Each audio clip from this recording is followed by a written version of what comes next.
Thank you, Excellency. We have about 20 minutes, doing well, and please, because of that, ladies and gentlemen, be very brief with your questions. We have Raymond Mujuni next, Kungu Adam, and Dixon Muviru. Raymond, are you around? Those will be the last. Yes. Raymond Mujuni is my name, Current Affairs Editor at the Nation Media Group. Your Excellency, your productivity mechanism has worked over the last 6 years. We've seen a growth in productivity in the economy. The most insistent question now is markets, consumption, and income for Ugandans from that. The numbers that we're seeing from the Bank of Uganda indicate that not many people are getting employed and not many people are getting the income that they deserve from the employment they're getting. So what's the plan to increase nominal incomes for Ugandans who are working in these service sectors that are servicing the productivity? And also, what's the plan for domestic revenue mobilization to extend to areas where productivity is happening, which is agriculture? Will we tax agriculture? Will we tax farming so that the pressure goes off of the service sector? Okay.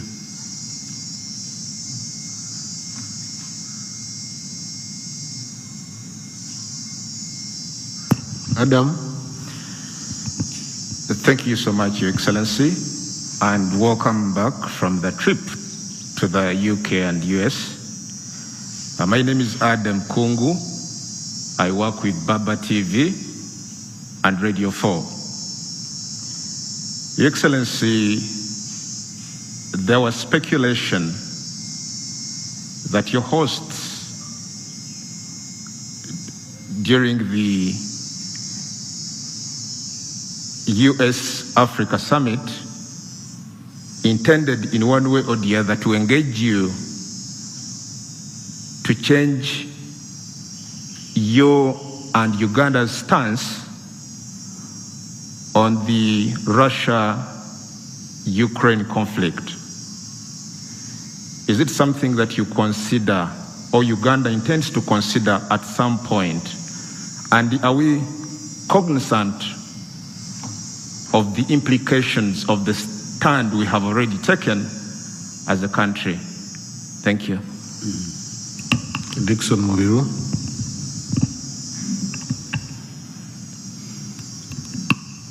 Thank you very much, Your Excellency, and thank you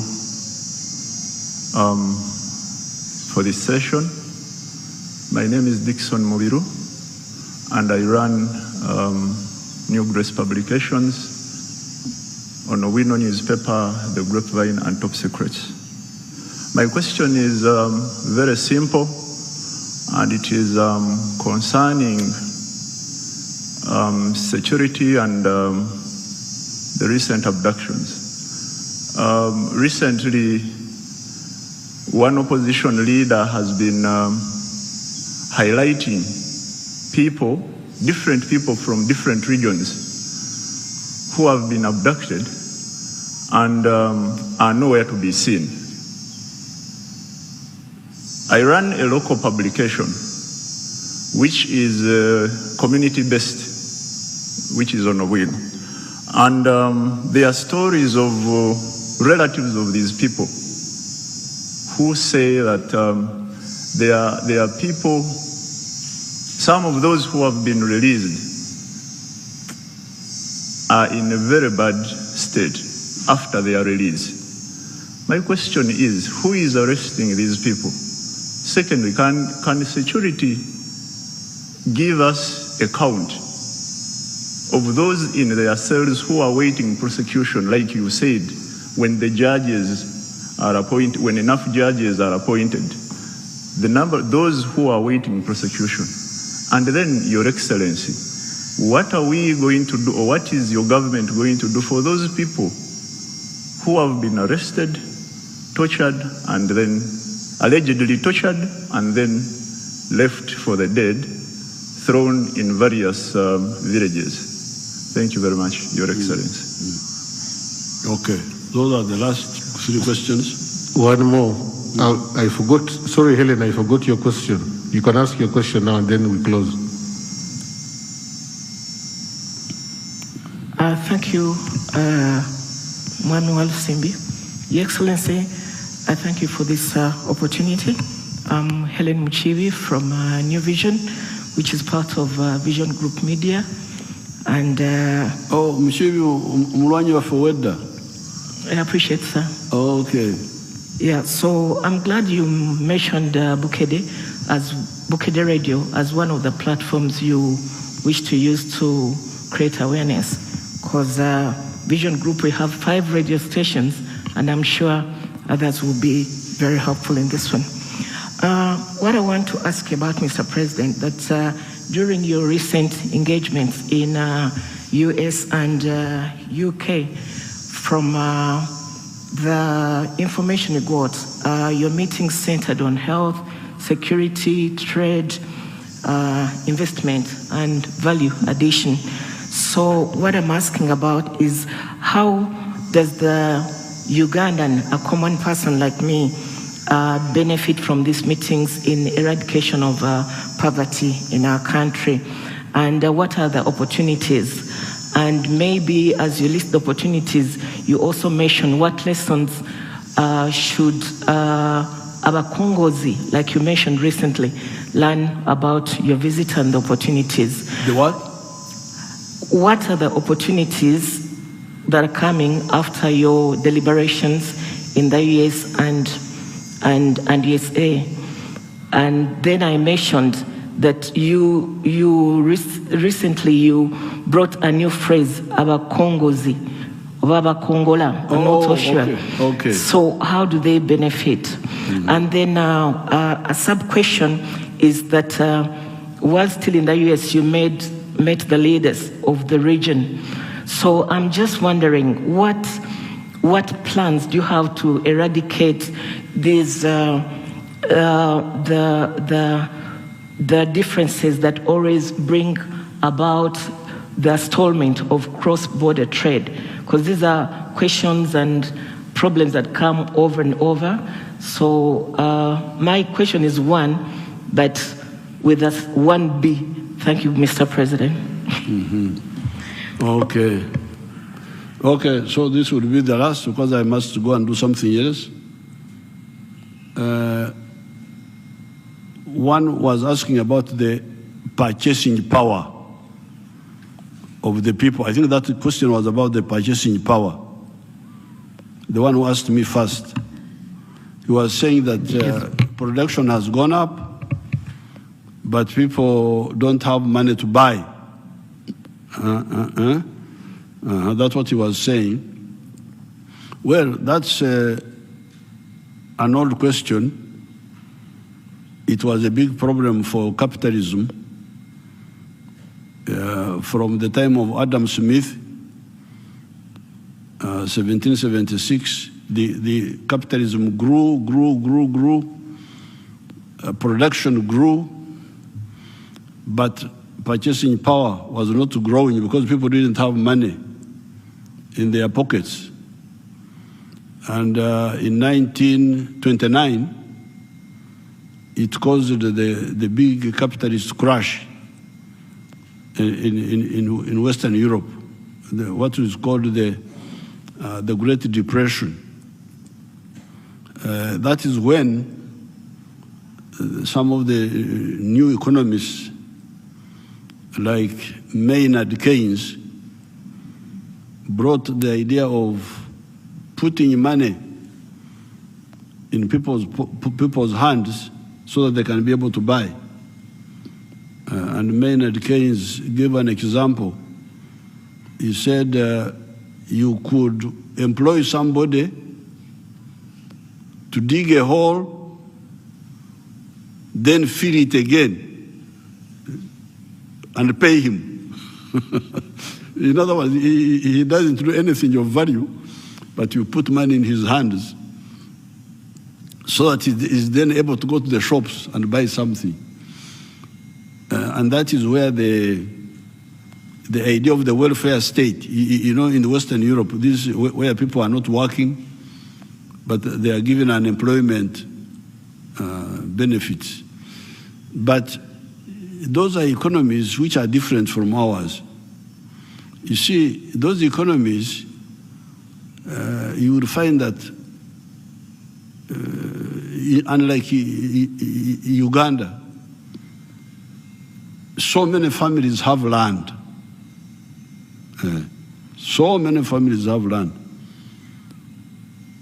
If I asked you here, how many of you whose parents have land, put up your hands. Your parents, put up your hand. Can you oblige? Almost everybody has put up his hand. So, our economies are different, and the accurate description for them is underdevelopment. Underdeveloped. They have got resources which are not developed. The land is not developed. Is not fully used. It is there. The labor is not fully utilized.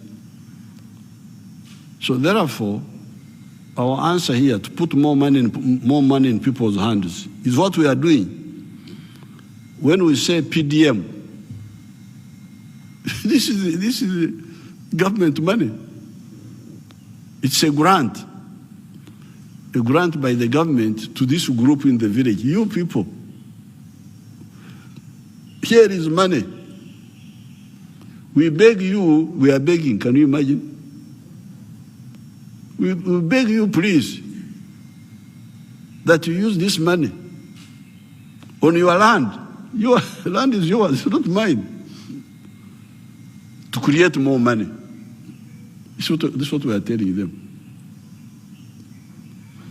So that's what everybody should concentrate on. This is a grant. This is a grant by the government.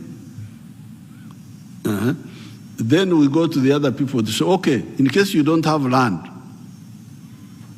or you don't want, even if you have land, you don't want to use it. This is a myoga now.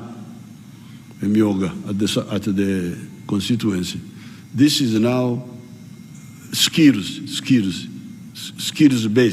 carpentry, So this is the money we are putting in your hands so that you can, but the difference is that this is the money to produce more money.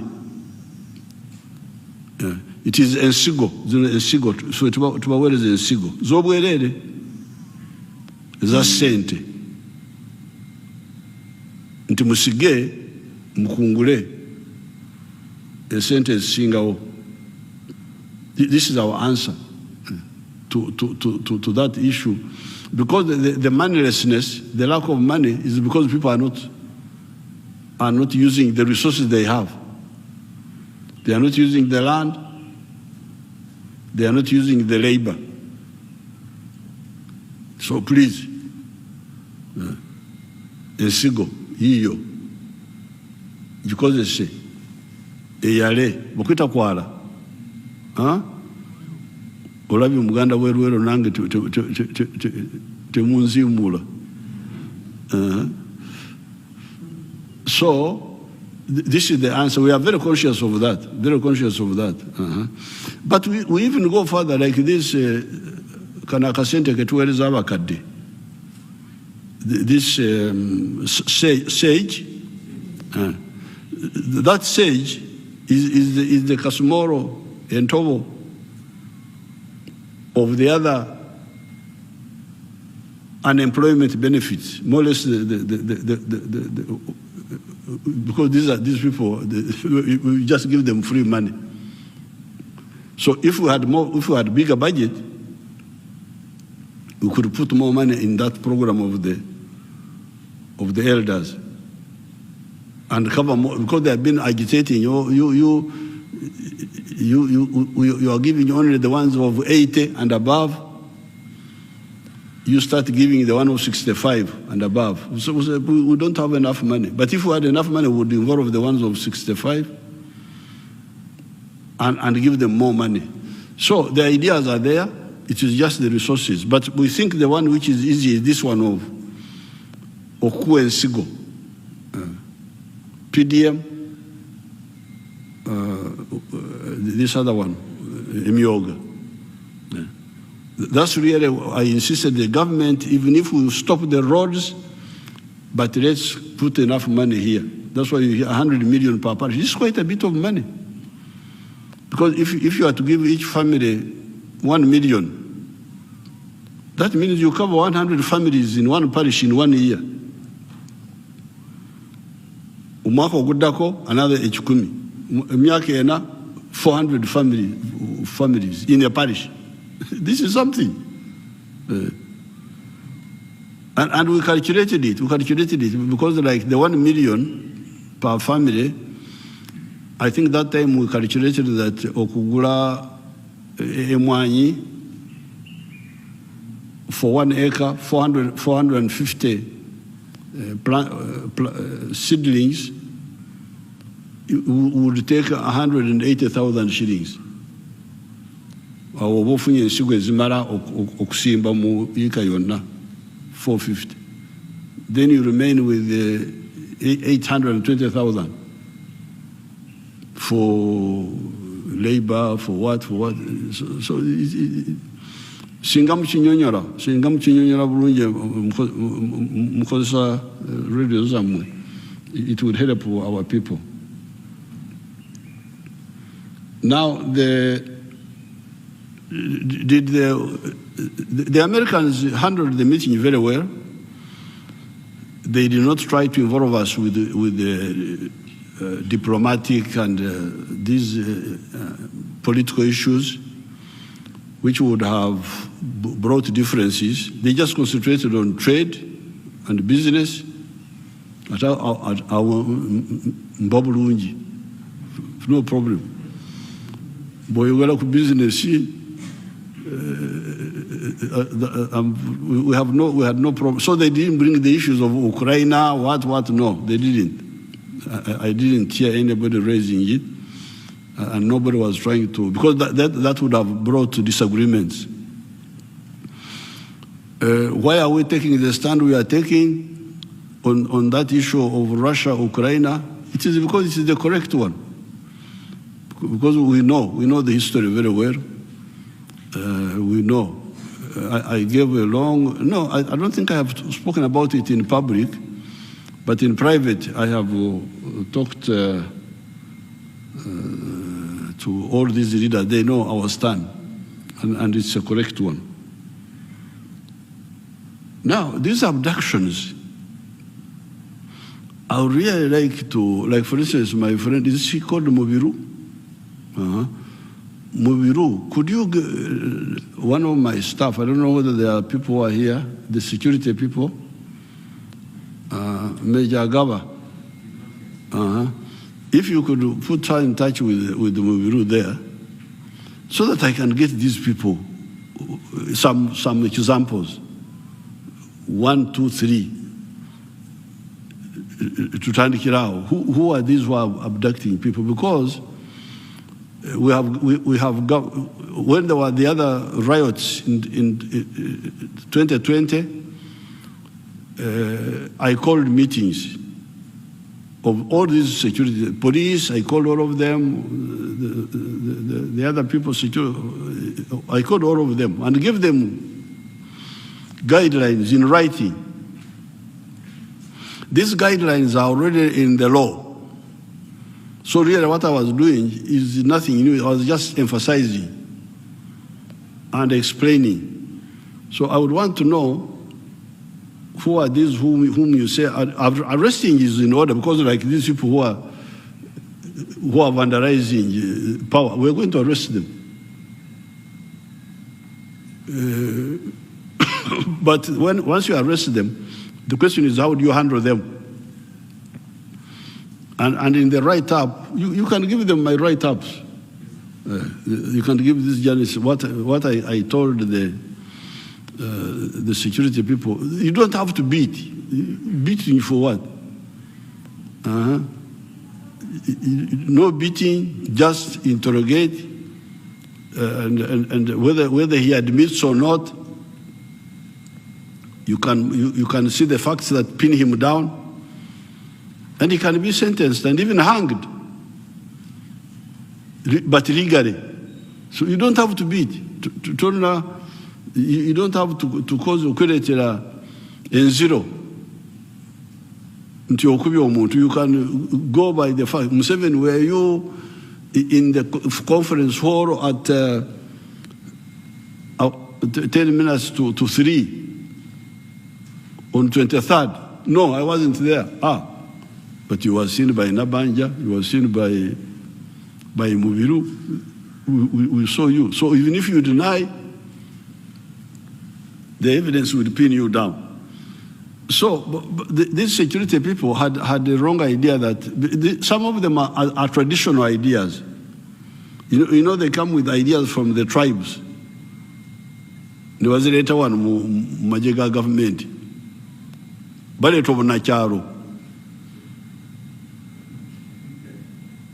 Obunacharo babuleta babuje mu kyaro ne babuleta wano mu majiga ga government because banacharo, as you know, we the Baganda very well, tugamba nti akawakabbi kakola ki. You can see this is a traditional idea that a stealing dog pays with its back.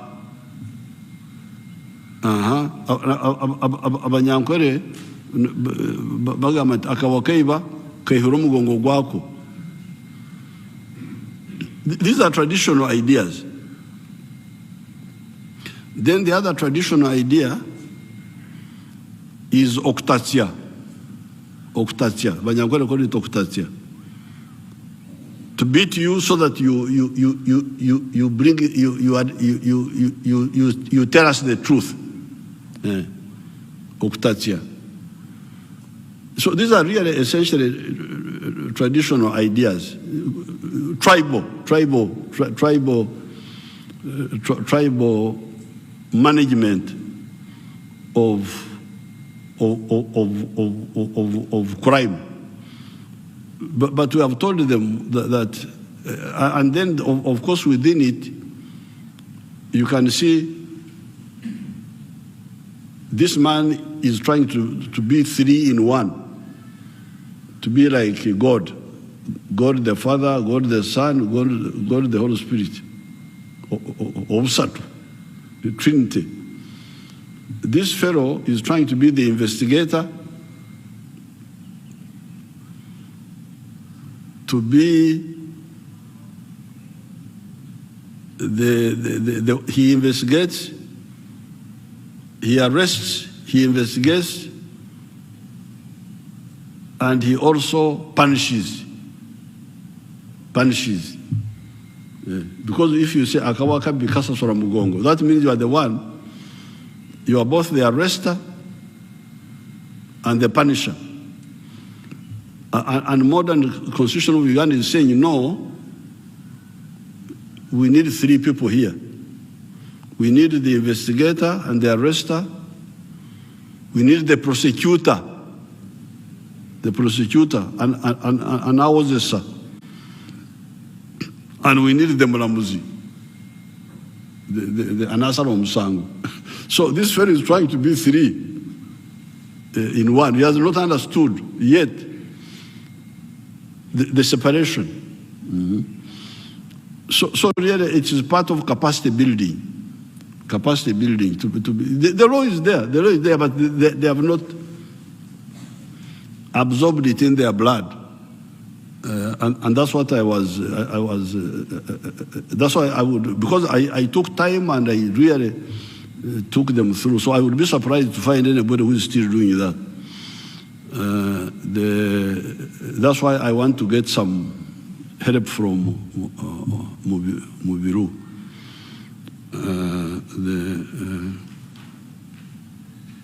Then the meetings in the USA, we did a lot of good meetings with the business. This diaspora of yours, they are now doing a good job there. Because we have guided them, and they have also seen it, that instead of just being Bankoba Cheyo, just working as laborers and what. They can also use their presence there to sell Ugandan products, and they are coming up. They are coming up. They are coming up. They buy because they also have their own tastes of Ugandan foods. They like the Ugandan foods, but they can also sell to the other Americans. So we had very good meetings with them. Now about the non-trade barrier, non-tariff barriers, those ones we are continuing to discuss with East African leaders. They will see, because you see they will see. There is no alternative. Because if you want prosperity, the more people that buy from you, the better. Like the Basoga, who produced a lot of sugar the other time, but the market was not enough. So now everybody knows that East African trade is very crucial. And some of the people have understood it very well, like His Excellency Ruto, even Her Excellency Samia. They have opened up where they were closing here for milk, for sugar. I can see they have opened up now. That's why you hear that there's now a shortage of sugar. Now there's a shortage. There was surplus sugar, now there's a shortage. The other time, we had maize. We had surplus maize. We were stuck with maize. The prices collapsed. You remember, about 3 years ago. Now, there's now shortage of. So I think it's a learning process. They will learn. Thank you very much. Yeah, Your Excellency, perhaps one final message to Ugandans as we get into the festive season. One final message to the Ugandans as we get into the festive season. Oh. Yes.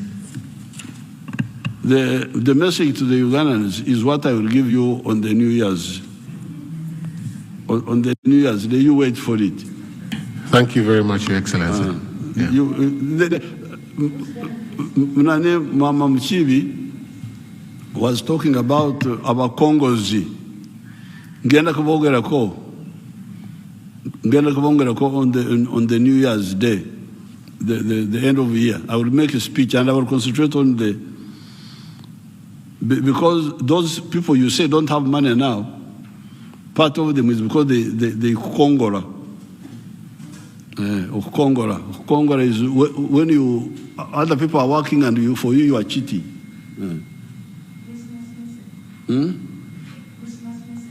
Message. Oh, I wish you a Merry Christmas and Happy New Year. Thank you very much. Okay, people. Thank you.